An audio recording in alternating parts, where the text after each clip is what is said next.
This is episode 265 of the Andrew Hines Real Estate Investing Podcast.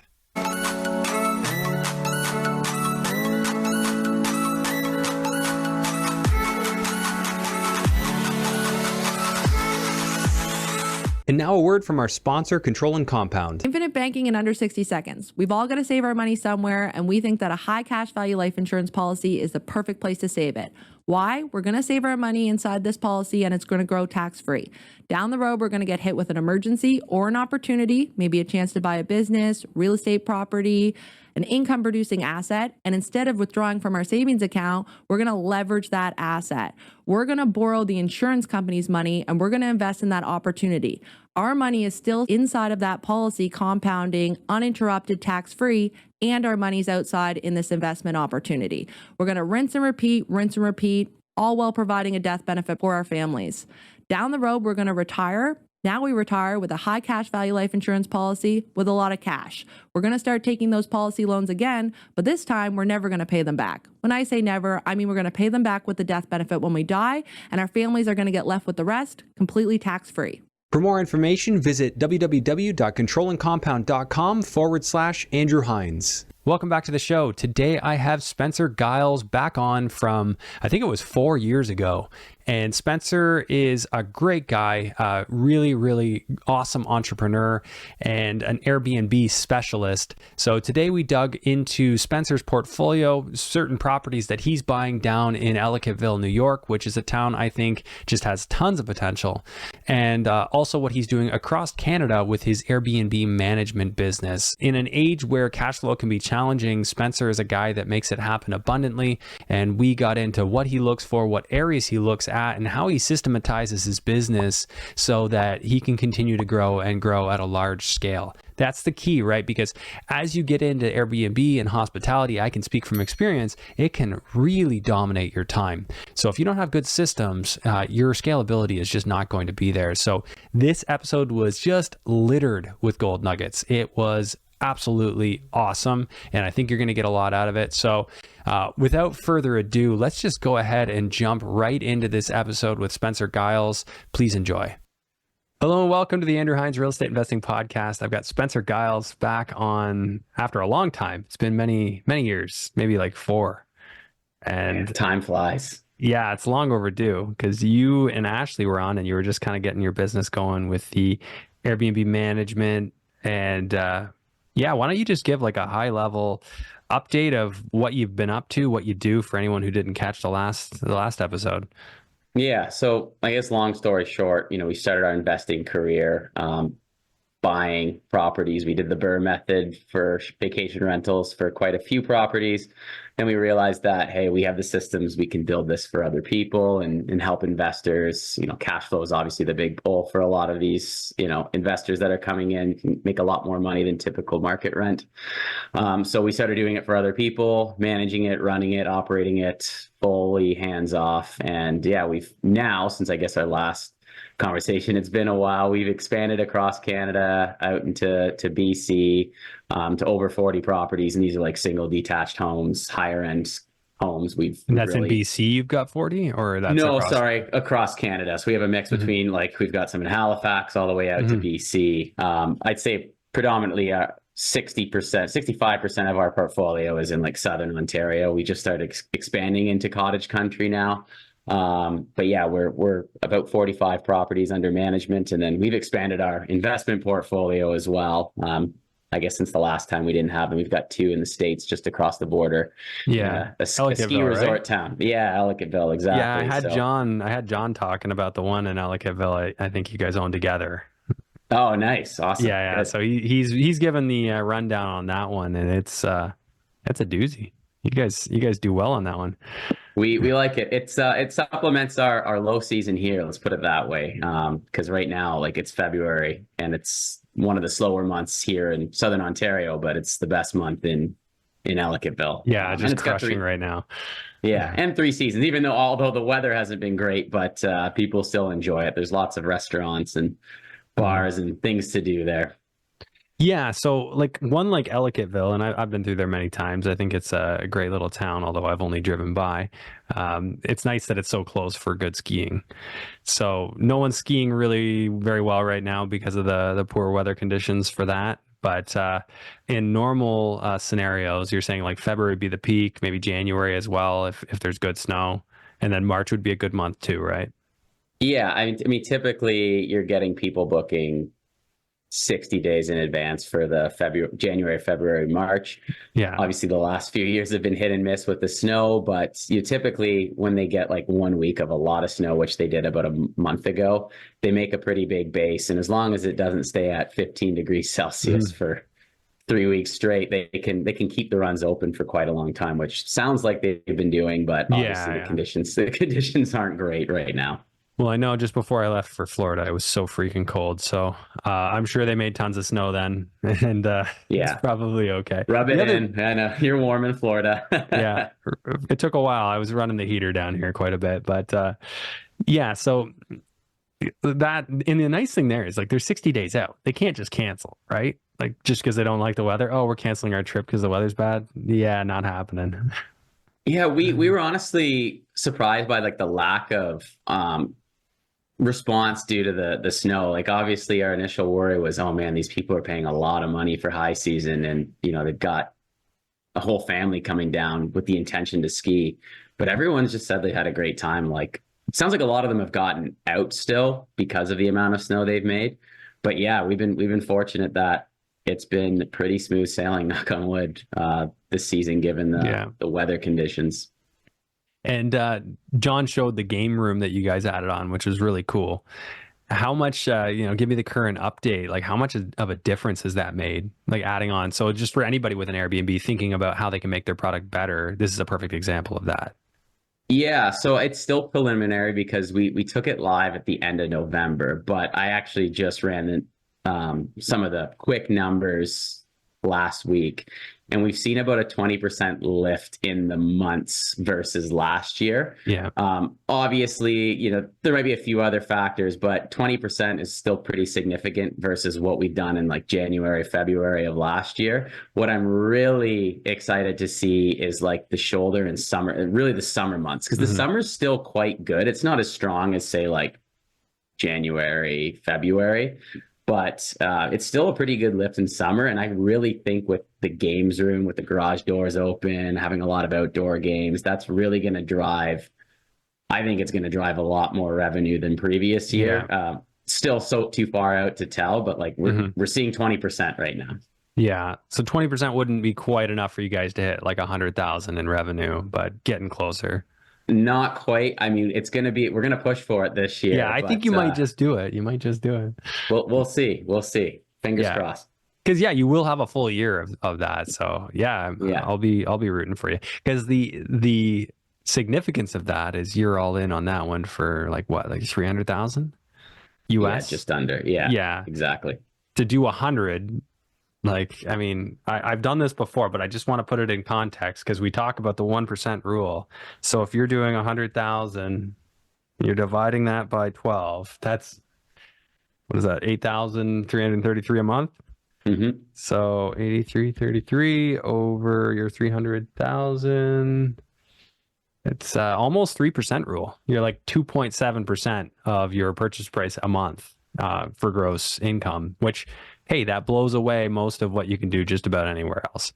Yeah, it's like I said, we lucked out with that one, and the nice thing about the States, it's a true 30-year fixed mortgage, so we're locked in at a low interest rate for a while, so it's predictable, and yeah, we're seeing 20% now, but I'm really hoping we can push it to 30.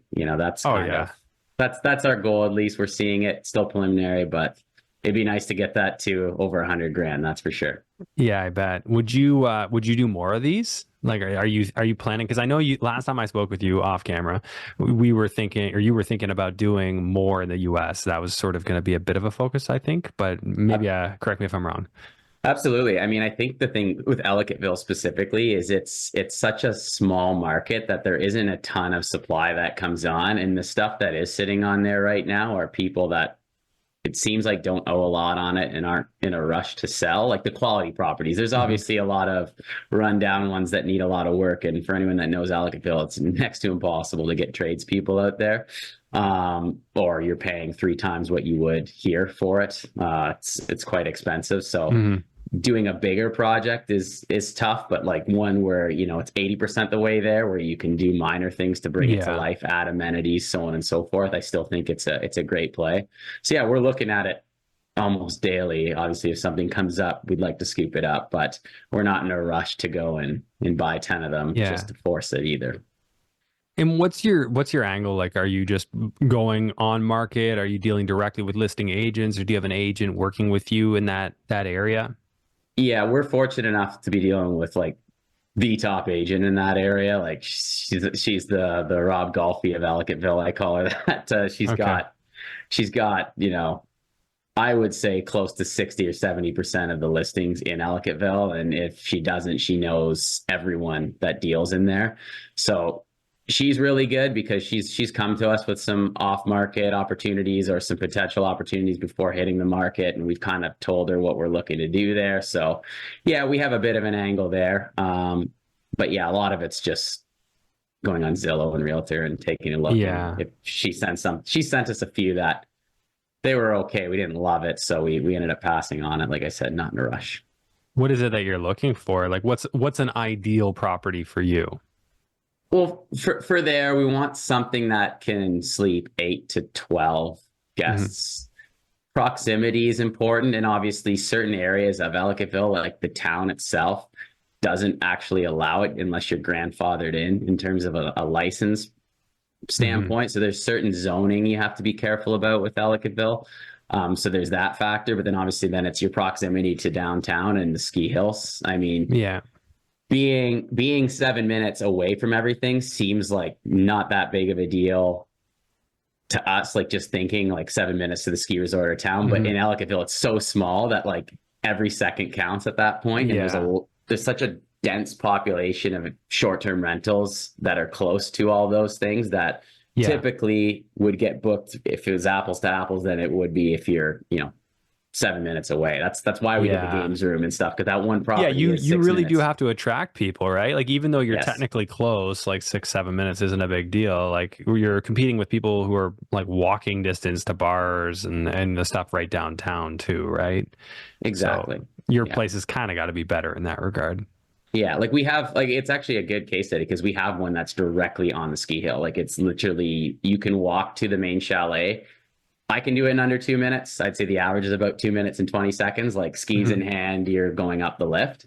That one does really well as well. It was obviously double the cost to acquire than the other one. But the other one, what's nice is that it has property, it has land. So people can be outside in the summertime playing games, right? It's a lot more private, secluded, and it has its perks there. But, you know, the downfall is it is a 5 to 7 minute drive to everything. So the one that's double the cost to acquire, is it also double the revenue?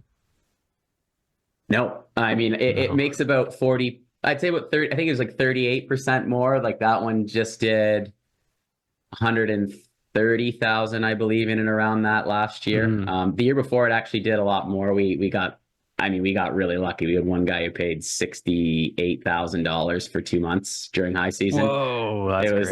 It was our biggest booking to date, and that was like, we went live 2 months prior. It was one of those ones where we had to ask him, like, "Are you sure? Like, what's going on here?" We had to like look the guy up, make sure it was legit, and it was. He ended up buying a place next year, obviously. Yeah, but, that's hilarious. Man, he could have bought a place and furnished it and covered his down payment with that. I must have been a tax play. I don't know. Like, we didn't ask questions. The money cleared. It was like, this is great. So yeah, obviously it was tough to compete with that this year, but there's some things that we've done there to drive the revenue, but I would say it's more of like it's your typical chalet, nice looking property. Like it's a pride of ownership one for sure. That's a detached as well? Yeah. It's, so is it condo? No. It's not condo, no HOA. It's like 3,500 square feet. It's got like 6 levels because it's on the hill. So like you literally walk in, you got your kitchen and dining room to the right. You have like 5 steps down to the big living room where it goes out to the second story deck. Then you go down another 4 sets of stairs. You got like a full bathroom. Then you go into the master. It's got its own bathroom en suite. Mhm. Then you go down another set of stairs, and there's another master with like other bathrooms. And then there's another level with 2 other bedrooms. And then a last level, which is like a basement living room that goes out to the hot tub. It literally keeps going. It's just one of those That's properties. amazing. Okay, so Yeah. there's your pride of ownership property.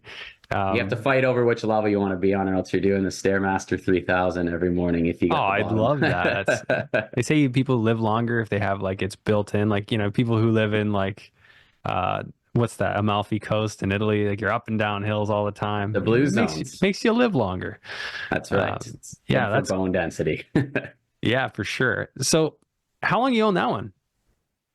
We've had both. We bought them all within a few months. We had them, I believe we acquired them in 2021. I'm getting my dates right. I blend the 2020 to 2022 years together.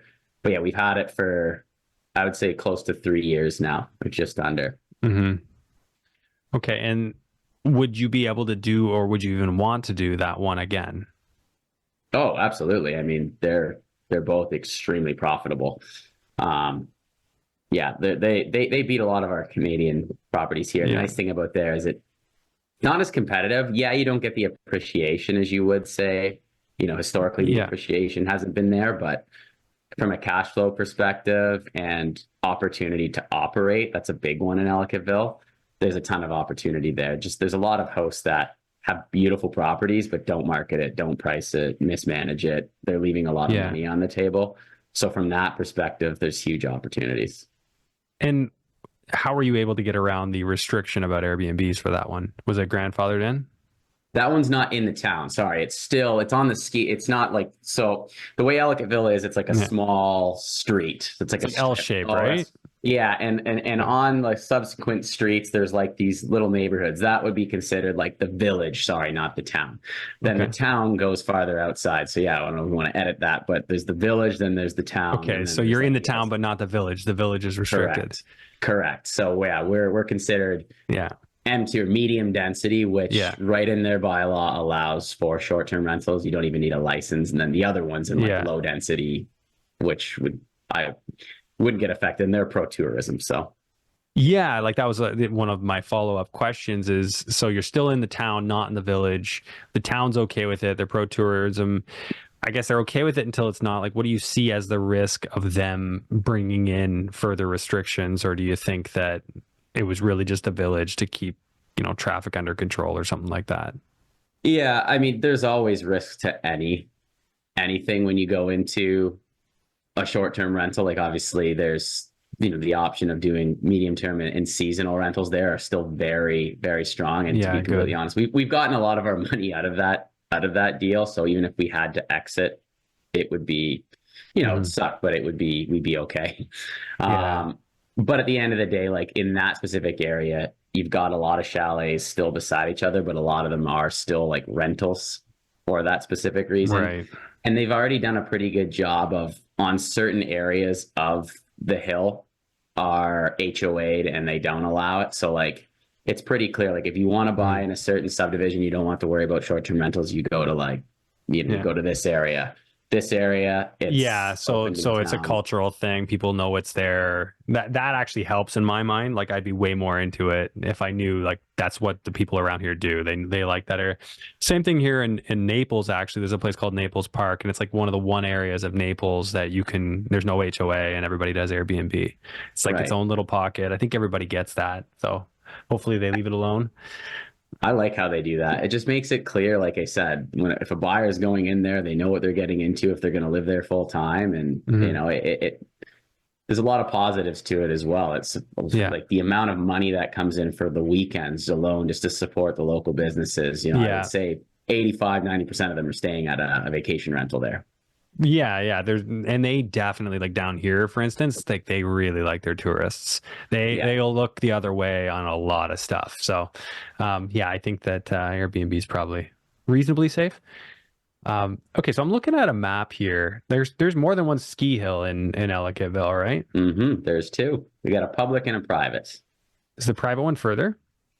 Private one, it's really, they kind of split, right? Oh, so they share so the Holiday same mountain. Valley, is that the one that like is public, or is it the other one? Holiday Valley is the public one. Okay. Hollamont is the private one. That's the one where, our property's right on Hollamont Drive. So it's, Oh, okay. So anybody renting your place is a member.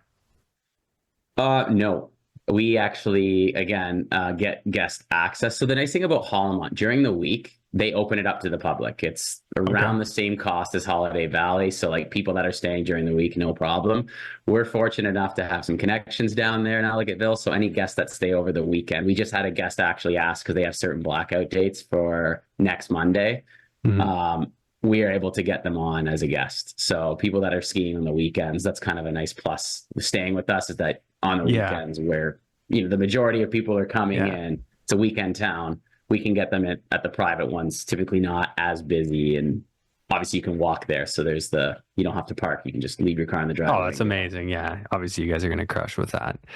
That's cool, man. You'll have to send me that link. I can, if you want, I can include it in the show notes. Sure. Maybe some people want to book it. Absolutely. Yeah. Yeah. Okay. So tell me about kind of next step criteria, like to grow in Ellicottville. I know you said the big size is it just hard to find something that's in a price point you want, with the size you want.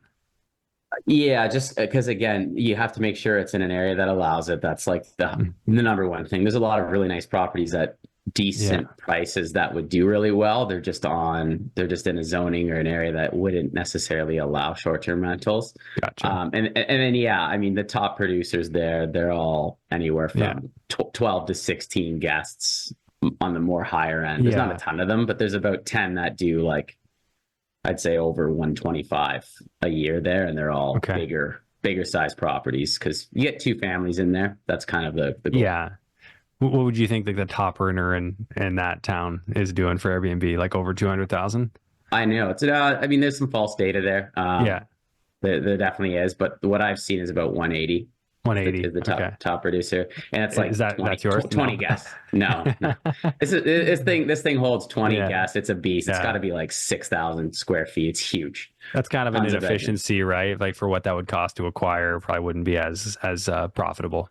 Well, their cleaning fee itself is, I think, $650. So you're looking at the income on AirDNA that includes cleaning income, and I would assume that they're at least 30 to 40 grand a year in cleaning.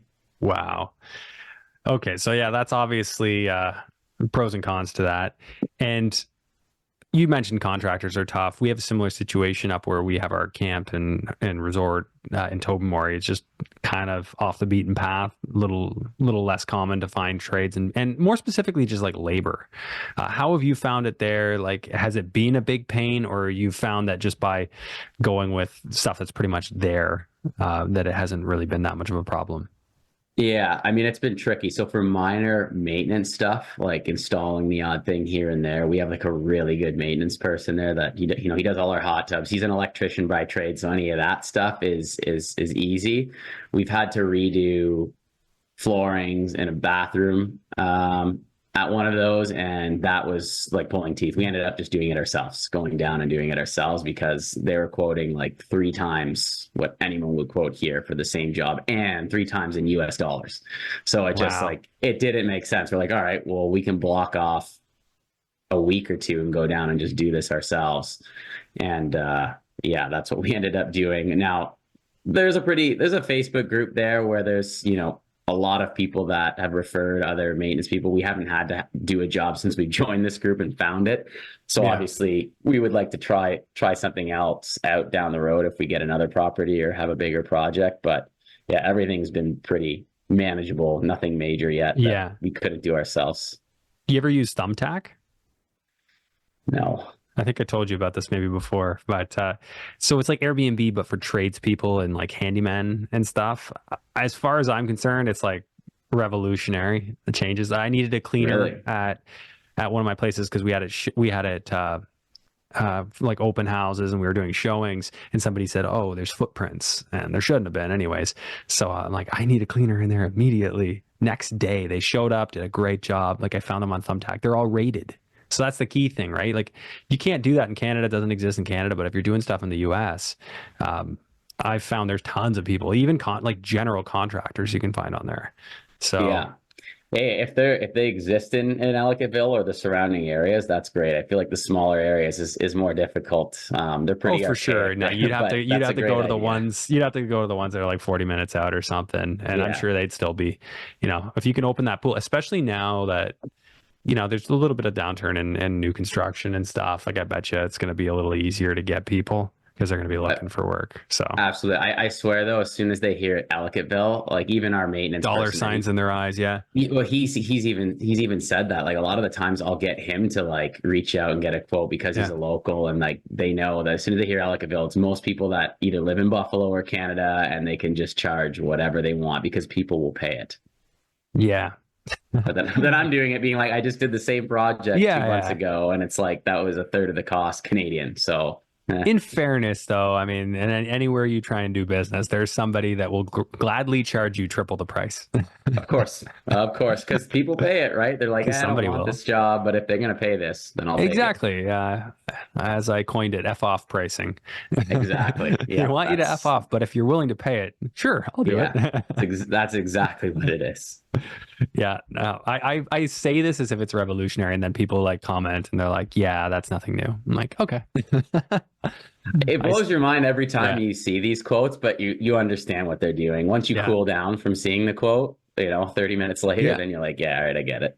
Well, I think that there's a lot more contractors that won't say no to the job. They'll quote everything because they've learned that that's good practice. Because why say no when you can still put a number on something and you might get it, right? Like price it at what it's worth to you. And I think that's Yeah. the whole point of doing bids. Like, one time a contractor might be way high, and then the next time they might be really affordable because they're not as busy, they're more interested. So Yeah, exactly. That's why it doesn't hurt, but yeah, we're still figuring that part out. Yeah, and that's steady. tough. Well, I'm just wondering like how many gray hairs it adds for you, because you don't look like you have any. And Not yet. you guys have built out a huge business, and you were working full time back when I first interviewed you. Both of you were, and now you and Ashley both aren't. And I mean, obviously that buys you time. So with something like this, when you find, hey, we can't find contractors, plus you've got 40 some odd other houses and your units, how do you find your days sometimes getting hijacked, or do you have the systems built out now where there's somebody else intercepting those calls? It's not you. Yeah, so that's important. So we have a lot of systems built in now. Like we don't do rarely any of the day-to-day messaging. Like some of our personal properties we do, but we've got it so automated to the point where it's like, it's surprising if a guest reaches out with a question, unless it's like something unique or an emergency or a maintenance thing, right? But from the actual business side of our vacation rental management business, that we have systemized, I think pretty much to a T now, where, yeah, we don't even field the sales calls. We don't deal with any of the guests. We've got territory managers in place to, boots on the ground, if you want to call it that, to where like the guest and the client is getting like the top level service, like it's a single person running their own house. That was our main goal, was to make it feel like someone who is running it themselves and is passionate in that hospitality industry, but be able to do that at scale. And correct me if I'm wrong, but you're able to get that level of service because you have those territory managers that are participating in the profit of the business. Of course. Yeah. We've got a whole team of people, right? We have someone that focuses like just strictly on revenue management, someone that focuses on listing optimization, someone that does guest relations. So like they're snipers, if you want to call it, in their territory. They're not getting pulled in 100 different directions, so that they can be excellent at their job and not just okay at everything. And I feel like that has made the biggest difference in setting ourselves apart from other competition, and being able to take on these higher end homes because people are trusting their higher valued asset with someone that is giving it the same level of attention as if they were to run it and be passionate about doing it as well. Okay, so how do you work out the compensation split? Because obviously you guys want to take a piece to cover your efforts, the structures you've set up. What's like, you want to walk me through kind of the business model, like what the fee is for a customer that wants to work with you, and then how do you make it so that it works for your team? Yeah, so I mean, our standard rate is 20% of gross rents, so that's what the management company takes. Obviously, like the cleaning fees and stuff get reimbursed back directly 100% to the owner. Like we don't take 20% of that. That's there to try to cover as much of those costs.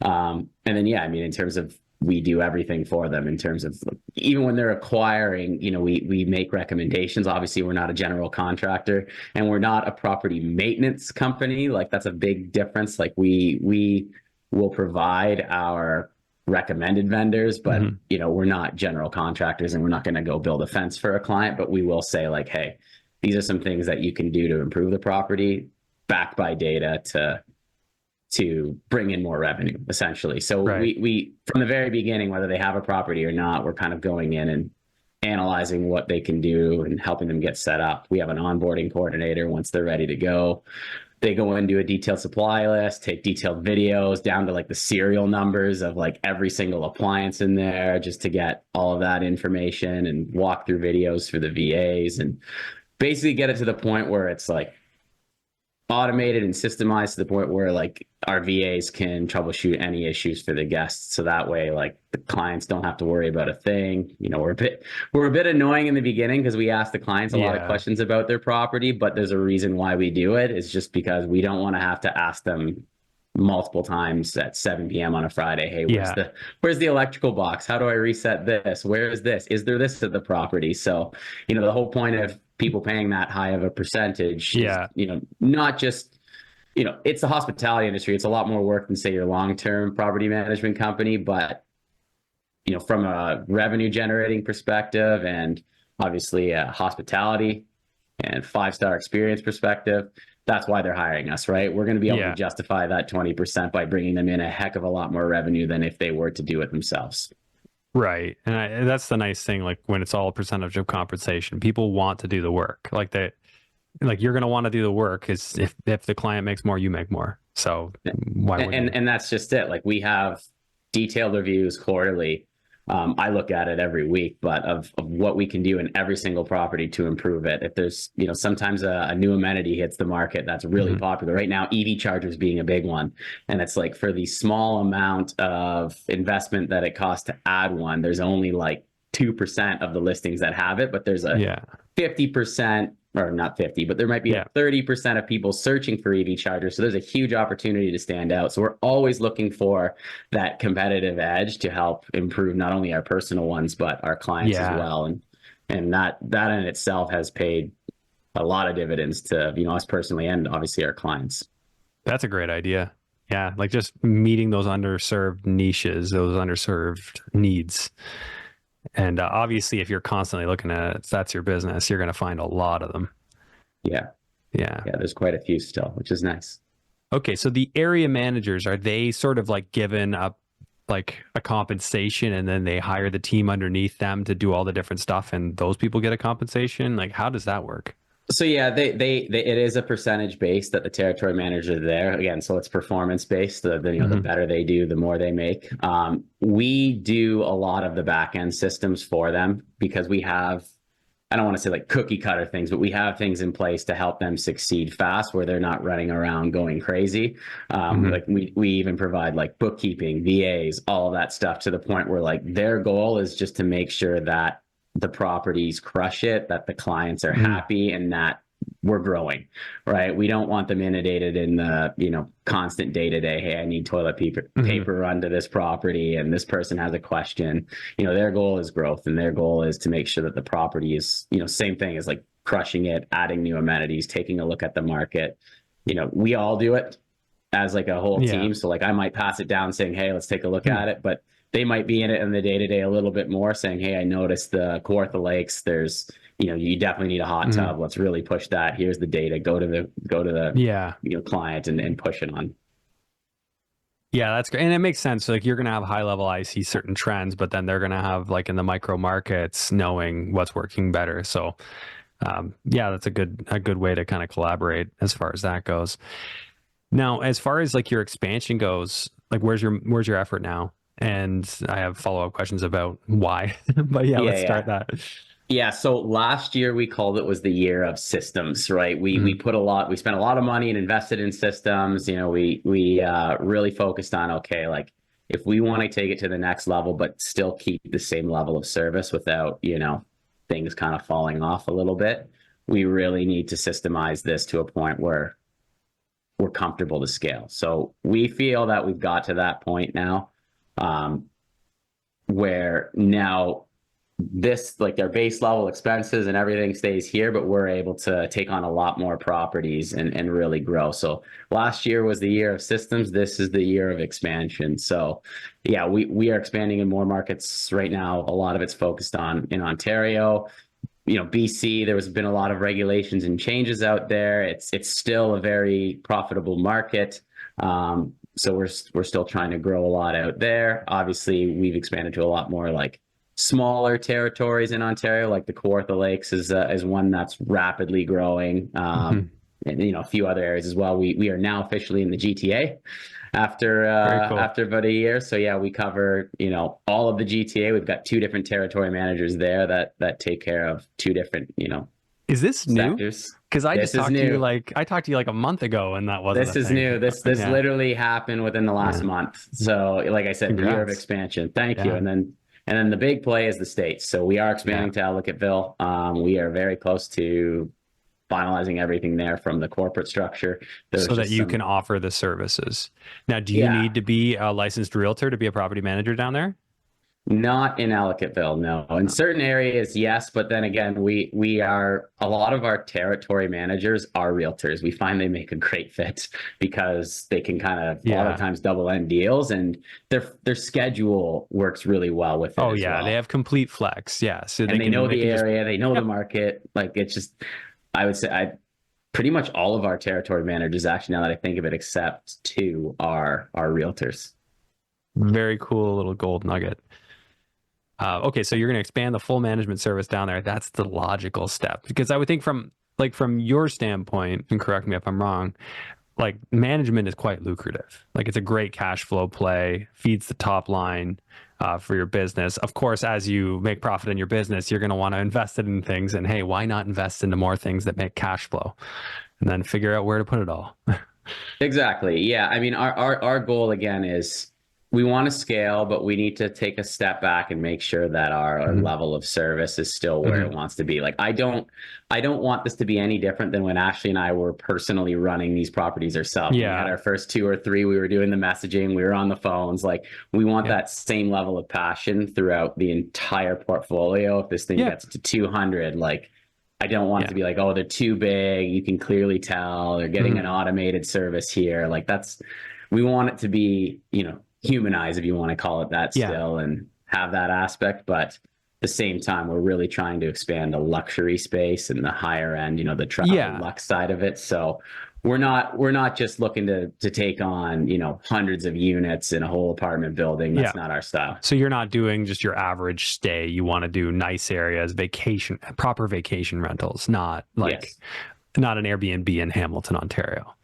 Correct. Well, I mean, we do have some really nice properties in Hamilton that are on the water that do very well, but on Beach Boulevard, is that what you're talking about? Yeah, exactly. Yeah.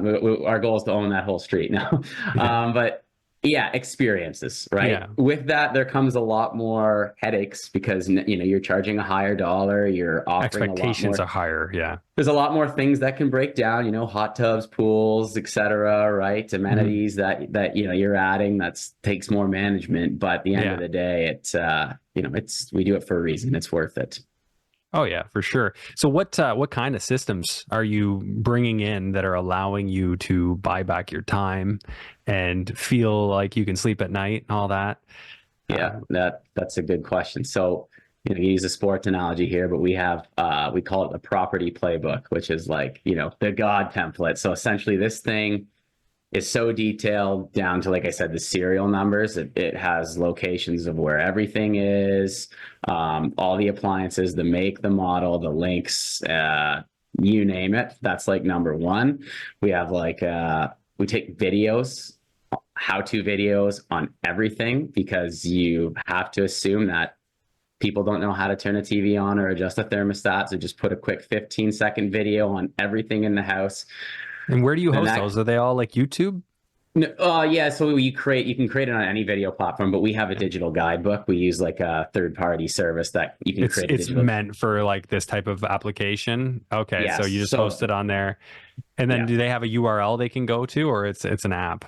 So we have an automated message at their check-in, like 48 hours before their stay. all the check-in details goes out with a link to the digital guidebook, and that has all your house manual videos or, favorite restaurants. We have another link the second they book that it's our recommendations guidebook. It just doesn't have any of the sensitive property information. Then 48 hours prior, they get all the details, and that includes the house manual. So, how to take the hot tub cover off, how to use the hot tub, how to change the thermostat, how to navigate the TV, the cable, how to navigate Netflix. And it's just a link they can click on, and it pulls up a video, and then they can watch it and they see everything. Exactly. And a lot of the times, again, people won't go, and a lot of times people will self troubleshoot, but even if they don't, you get some people that just don't want to look. They're just like, hey guys, I'm having an issue getting to cable. Then our VAs can go in and grab the video specifically and just be like, hey, here's a quick 15-second video on how to navigate. And they're like, oh, wow, that's super helpful. Thank you. Yeah. So if you spoon feed them, they'll still watch it. And it's a video of that specific TV or that specific hot tub. It's not like one Keurig generalized video. So it has that personalized touch to it. That's a really good one. And then from a message issues template, we have all of our VAs scrape. If again, assuming this is like a property that was existing that has previous data, they scrape all the guest inquiries, messages, and issues and questions, they record the answer to that, and then you build out this massive template of general questions, issues, so on and so forth. So that way they can go in and troubleshoot it immediately. And then if it's not in there, we figure out the answer and then add it. And then there's walkthrough videos for everything. We do entire house walkthrough videos just so our VAs can be there without physically having to tour the property. So they know the whole property, they can see it. Exactly. So I mean, there's so many other ones, but those are the big ones that cut a lot several of time gold out. nuggets. So are you getting your VAs off of online jobs or Upwork? We've used a few different, there's a consulting company, I think it's vafinder.com is the one that we were recommended to. It was actually pretty good. You just pay them a flat fee. They bring you 3 candidates. You make a job description. They bring you 3 candidates. You can hire all of them if you want. You can hire none of them if you don't want to. If you didn't like it, they'll bring you more. And they were pretty good. Our first round, we hired 2 out of the 3. We would have taken all 3, but we only needed 2. And they've been with us now for 8 months, and they've been doing a really good job. Oh, wow. Okay. So what kind of stuff in your experience can you get them doing in your business? Mostly just replying to customers? Yeah. So we wanted something for guest communications. Obviously that was number 1. They're doing a lot of our reports too, our lead reports. Cause obviously we have a decent amount of properties, but they're working 8 hours a day. There's not messages coming in every second.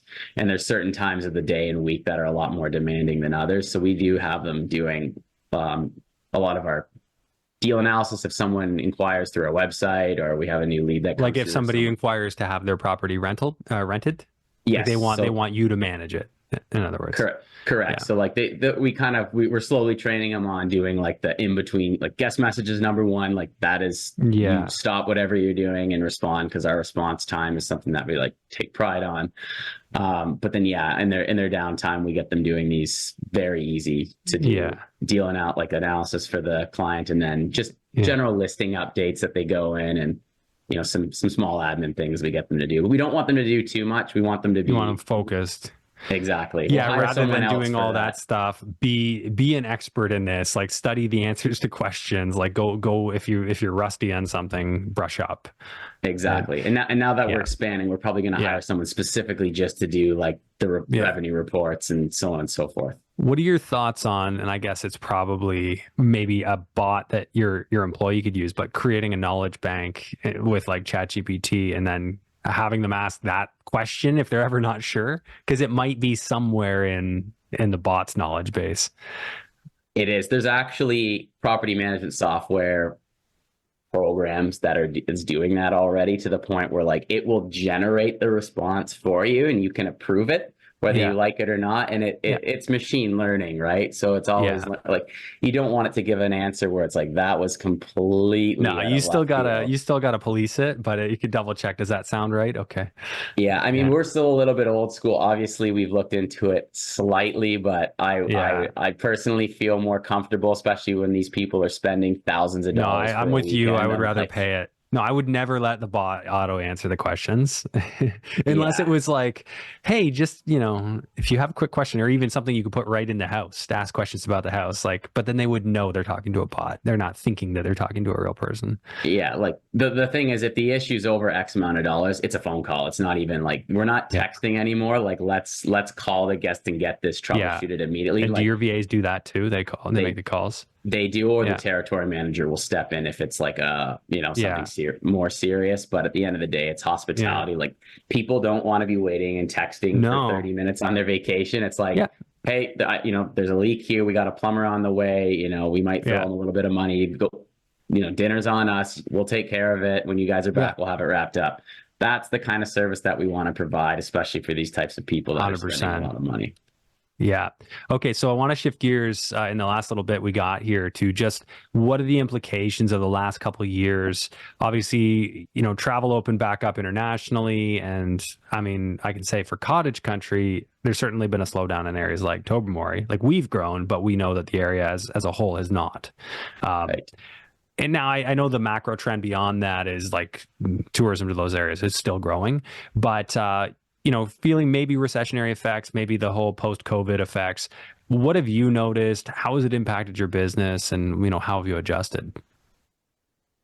Good question. So we've definitely noticed the same thing. I feel like for the mid-range operators and mid-range properties, they're definitely taking a hit. Like we're in tons of Facebook groups and other groups, even local ones.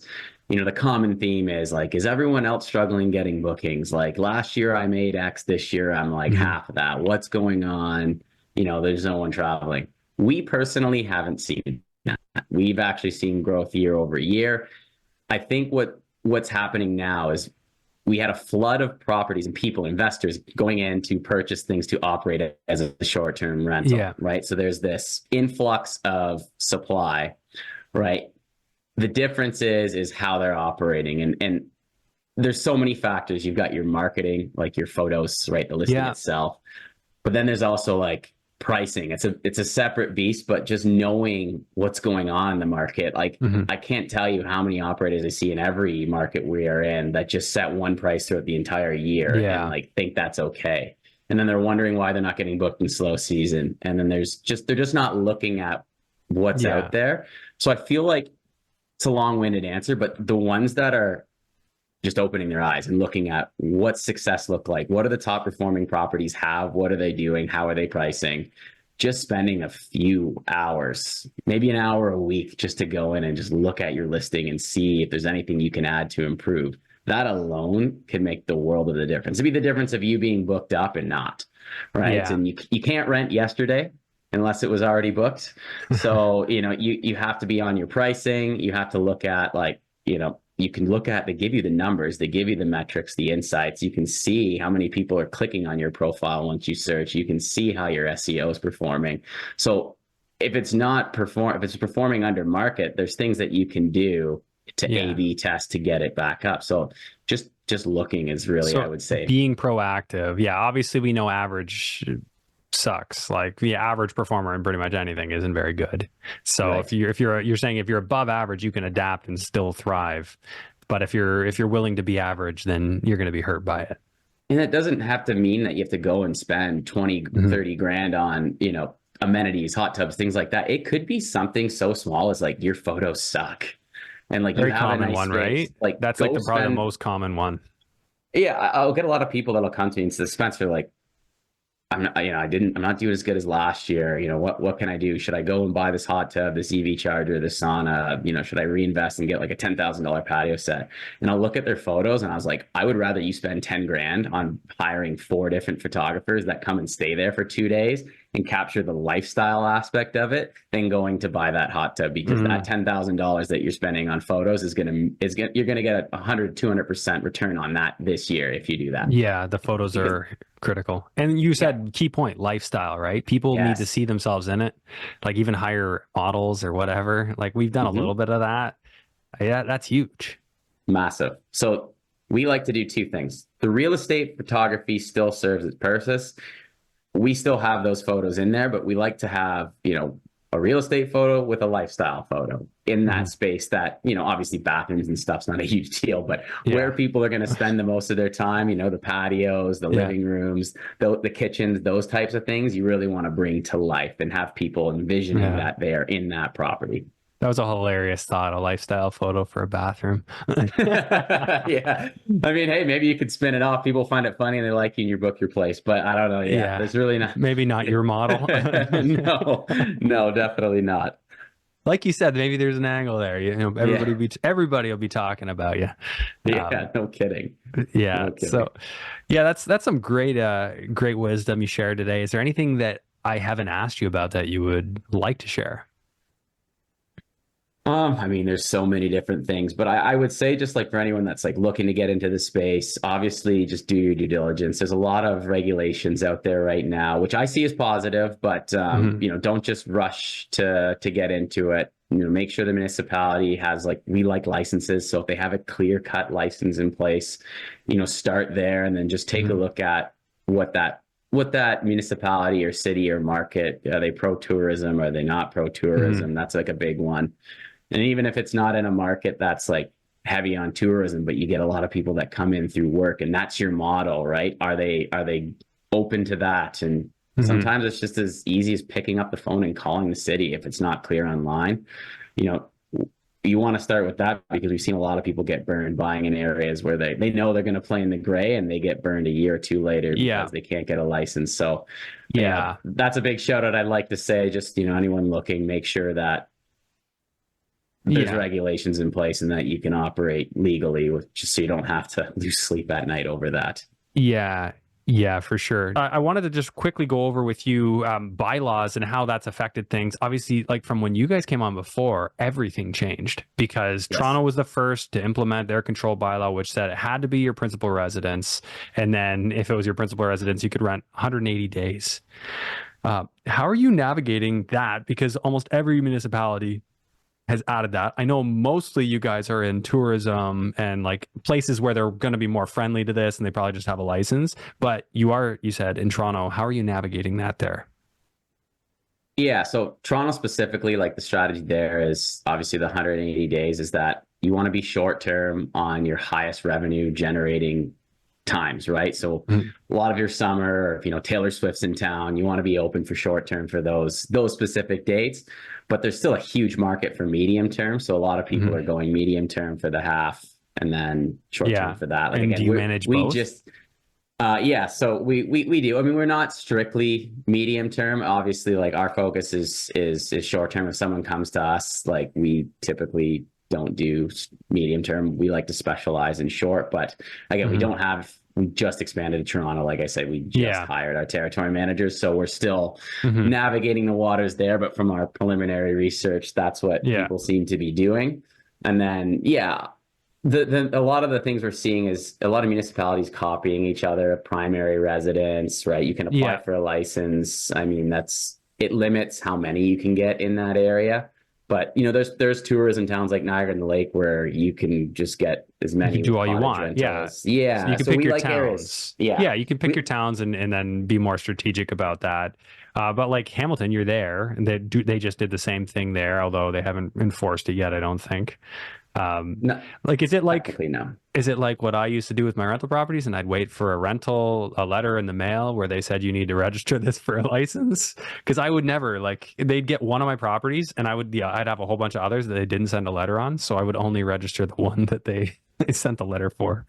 Yeah, that's fair. I mean, they did launch a licensing program, so we've had all of our clients submit for that. It's fairly similar across the board in terms of it has to be a primary residence. There's some inspections that need to be done. A lot of it is like self checklist inspections, ESA letter, so on and so forth, just to comply with the city. From my knowledge, there really hasn't, because again, it's so new to the city, there hasn't really been any action on it yet. Yeah. From our preliminary talks, for now, those that are already operating, from what we've heard, again, this is just from the one contact at the city, as long as you've applied, they'll leave you alone. until they finally get Mhm. the workers or the people or the resources out to do these inspections, because they obviously got an influx of applications. Yeah. So from our understanding, that's kind of where we're at. But obviously we were quick to make sure that we were getting Yeah. these applications in for that reason. But you'll potentially in the future have some of those get shut down or won't be able to continue. It could, yeah. I mean, Yeah. there's risk to everything. Obviously, Yeah, for sure. the municipality sees that there's pros and cons. What I really think all these things are doing now is really forcing hosts to be good hosts, right? Yeah. They're putting in, noise bylaw metrics. So like things like having noise sensors, exterior security cameras, essentially it's all complaint based. So if you get like demerit points, you can lose your license. I actually really like it because, It's going to limit your competition. Airbnb gets vilified because, you don't hear about how a family of 5 had a great time at a stay in the news. You hear about the 30 people that showed up and trashed a place and disrupted the neighbors. That's what makes the news. So I think like eliminating these kind of hosts that aren't really into it. They just want to set it and forget it and not deal with it. And they don't care who they let in. I think it's a great thing for that. And it's really going to force people to operate at a high level. Yeah, I mean, I look at it the same way. Like Tobermory now has like a limit of, I think, 300 licenses. They came in with their bylaw to control it. It wasn't like a 180 days or anything, but I mean, no one's really renting them in the winter anyway. Right. But yeah, we kind of like it because it doesn't actually even affect us at all. We're commercial properties and, it just kind of limits the competition. So there's a silver lining there. Spencer, it's always great talking to you. Where do people find more information about what you do? Are very active on Instagram. So it's just at Spencer and Ashley AND. So Spencer AND Ashley. So we're very active on there. Like I said, reach out with any questions there. We've got our website, spencerandashley.com, and then property management companies, Travelux Property Management. But social, Instagram, that'll be the place. That's the best place to connect. Okay. The most updated. Yeah, we try to stay active. Ashley, she crushes it. She does a great job. The team lead on that. So we try to stay current and, any of the changes and stuff that happens in the market, we like to try to update people as much as we can and kind of have people follow along there. Love it. All right, man. Well, thank you so much for doing this, and let's not let it be another 4 years before we get you back on here. Likewise. We'll get to do one in person one of these days. Yeah, for sure. And once I'm back, let's try and book like a simulator day or golf. All right. Thanks a lot, Spencer. Thanks for having me on. And now a word from our sponsor, Control and Compound. Here's how infinite banking works in under 60 seconds. You have to save your money somewhere. Well, we think the best place to save it is inside a cash value life insurance policy. You save some money in there, it grows tax-free for the rest of your life. Then an opportunity or emergency comes along. Let's say a few years down the road, you can buy a business, buy a property, buy an income-producing asset. You leverage the infinite banking policy, borrow against your asset, take advantage of the opportunity. But your money still stays in the infinite banking policy. You're not borrowing your money, you're borrowing the insurance company's money. So your money's in the policy, it's in the opportunity, and it's providing a death benefit. Rinse and repeat, rinse and repeat. You get to retirement and you have this massive cash value life insurance. Leverage that tax-free, and you don't repay those loans. You sit on the beach and you spend that money tax-free every month. Doesn't show up on a tax return, and you leave your family a huge tax-free death benefit. For more information, visit www.controllandcompound.com/Andrew Hines.